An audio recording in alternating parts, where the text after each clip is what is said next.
Daft Punk has always been one of my synth inspirations, or synthpirations. Great tunes, nice melodies, and awesome sounds. There are already a ton of videos and posts out there about recreating the sounds Daft Punk used on the records, so I didn't feel the need to add anything until I had more than a few requests about this patch specifically. There's a great video out there by Once Upon A Synth, link in the description below, who goes through how to recreate this patch on a Moog Grandmother, and it seems a lot of Matriarch users are running into issues trying to recreate it. So here we are recreating Daft Punk on the Matriarch. If you haven't seen Once Upon A Synth's video or his channel, it's definitely worth checking out. For this patch, I'm basically going to go through the exact same process as he did, but with a Matriarch. Anyway, before we get going, this patch request has given me the idea to go through some of my favorite bass patches. I know Daft Punk didn't use this as a bass patch, but I use something like this as a bass patch all the time. So for the next few weeks, I'll be posting a series of iconic, fundamental, or just cool bass patches. I think I'll do 5 or 6 videos in the series. Okay, let's get to it.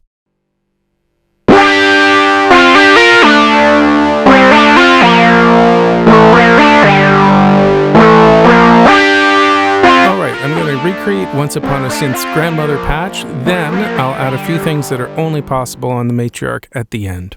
Let's take this thing apart and start from scratch. We'll start with just a single saw oscillator and the filter wide open and low pass. And long release on the amp envelope full sustain. Now the original patch had a lot of saturation or distortion. The Matriarch's mixer itself is pretty dirty, and we can get a lot of saturation just by turning things up in the mixer. But let's take a look at what happens if we just use one oscillator. Now with just one oscillator, you can see that we're not getting any distortion until pretty much full. We're going to use at least 2 oscillators in this patch, so we can get a little bit of the saturation from the mixer, but we're going to have to find another way. So let's start then with some good old-fashioned filter feedback patching. Gonna flip the filter into series mode. We're gonna eliminate the high-pass filter from the audio path and feed it back into the low-pass filter. So what we're gonna do first is patch out of the mixer into filter 2 and filter 1 out into oscillator 4's input on the mixer. Now as we turn up oscillator 4, we're gonna introduce some feedback. There it is. Now if you want to get this more aggressive feedback, you have to use one of the oscillator inputs on the mixer. The noise input on the Matriarch's mixer is inverted. Alright, let's take a quick look at inverted waves and phase. I've got a saw malted and patched into 2 different channels that are hard panned left and right. Let's turn on the left and the right. On the scope, you can see the waves are identical. The phase correlation meter here at the bottom shows that we're in phase and okay. In fact, it's all the way over at 1. That means that we have a mono signal, which makes sense because we've just malted the same signal to the left and right inputs. Okay, let's see what happens if we invert or flip the phase of one of the channels. I'm sure you hear a slight difference, but on the scope, it's very obvious what just happened. We have mirrored waves. One is a saw and the other's a ramp. The correlation meter is swung all the way to the left and is reading -1, well 0.96, which means we're out of phase now.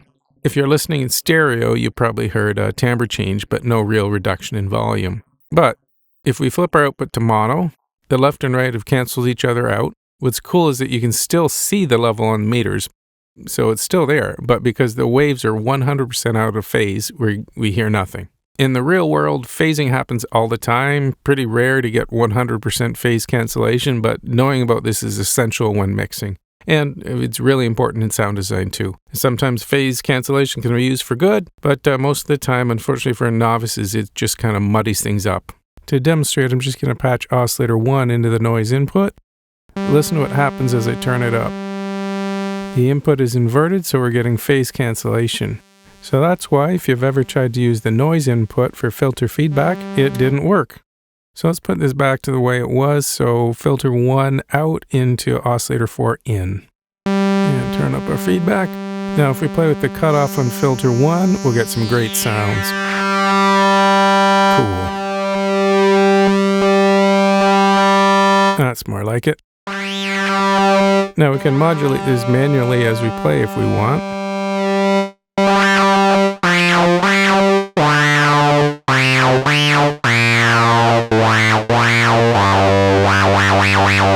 Cool. Okay, well, there's nothing wrong with manually turning the knob to get that sound, but let's set up an envelope to modulate that for us.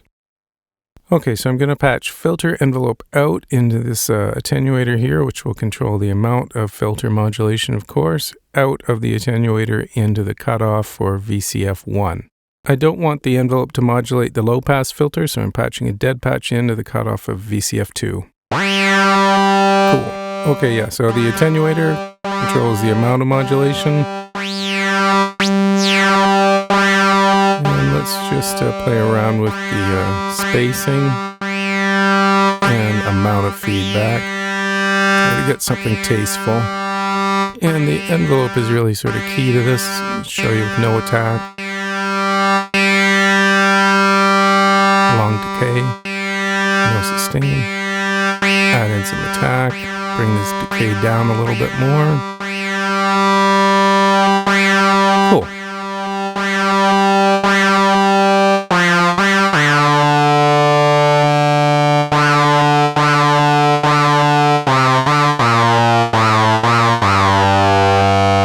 Nice. Okay, next up we're going to work on some oscillator sync to get a kind of a vowel-y human voice sound.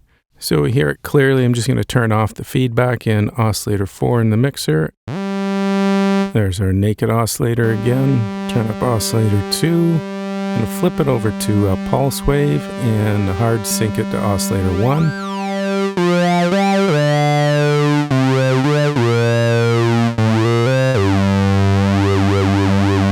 Cool. Again, we can do this manually, but why not set up an envelope to modulate this? So just moving that filter envelope out into a mult, out of the mult back into the attenuator, so we keep our feedback modulation out of the mult into another attenuator, and of course out of the attenuator into the pitch input for oscillator 2. So now you've just got to experiment with the frequency of oscillator 2 to get the sound you're after. If you're going too high, you get squelchy laser beam sounds. But with both oscillators in the same octave, with oscillator 2's frequency around 9 o'clock, yeah, we get a pretty tasteful gow or wow or whatever you want to call it sound. Okay, let's put the filter feedback back in. Oh yeah, gotta turn it up, of course. Now the sound of the feedback is going to slightly change now that we have two oscillators, one hard sync going through it, so we got to do some more fine tuning. Just use your ears and make some small adjustments until you find something you like. That's pretty good. Let's bring the sustain down, bring up some decay in the amp. Oh, more decay, more release. Nice. You know what, let's add some sustain back into the amp, just halfway up, and we'll add in some glide. Okay, let's add in some keyboard tracking so the lows aren't so bright.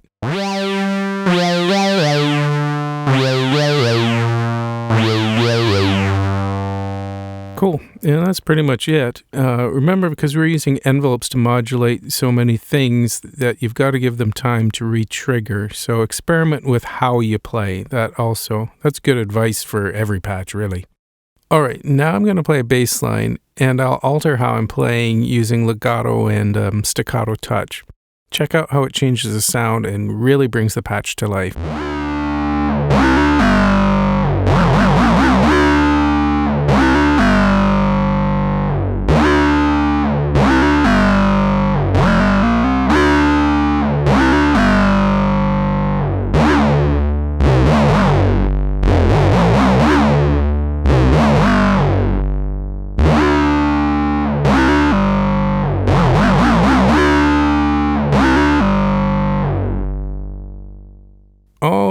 The Matriarch has 4 oscillators. We're only using 2, plus our 1 mixer channel for the feedback, of course. If you listen to Daft Punk's original patch, you'll hear that they have oscillators tuned in fourths. So let's take advantage of our extra oscillators on the Matriarch and give it a try. First, I'm going to turn down oscillator 4 in the mixer. Change Oscillator 2's wave to saw. It'll be our fourth's harmony voice. Move the envelope modulation from Oscillator 2 to Oscillator 4 and change wave to pulse. Oscillator 4 will now be our sync oscillator. We're going to sync it to Oscillator 3, which pitch is not being offset. This is where the pitch normalizing on the Matriarch makes things a bit difficult. If I left the patch the way it was and just tried to use Oscillator 3 as the harmony voice, its pitch would be altered by the envelope patched into Oscillator 2. So that's why we have to shuffle things around. Now let's tune Oscillator 4 down a fourth. There we go. Let's hear what that sounds like. Great. Okay, let's get our feedback going again. So channel 3 on the mixer will be our feedback. So we've got to move the filter from channel 4 to 3 and turn it up. Try a bit more. And we're going to bring the low pass filter down a bit. That's better. Now we're getting on track. All right, let's bring our fourth oscillator, the sync. Make sure you hard sync it. And just make our adjustments. And we're good.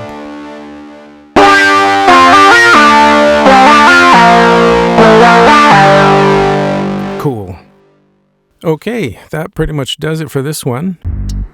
It's not an exact copy of the Daft Punk patch, but getting an exact sounding patch on any analog synth is pretty close to impossible, even if you have the same synth. If you're obsessed with trying to get it as close as possible, I highly suggest getting an AB plugin, which makes things easier to quickly switch for comparisons. But for the people who just want to get a good starting point so they can build their own sounds, well, I think we accomplished that. Thanks for watching.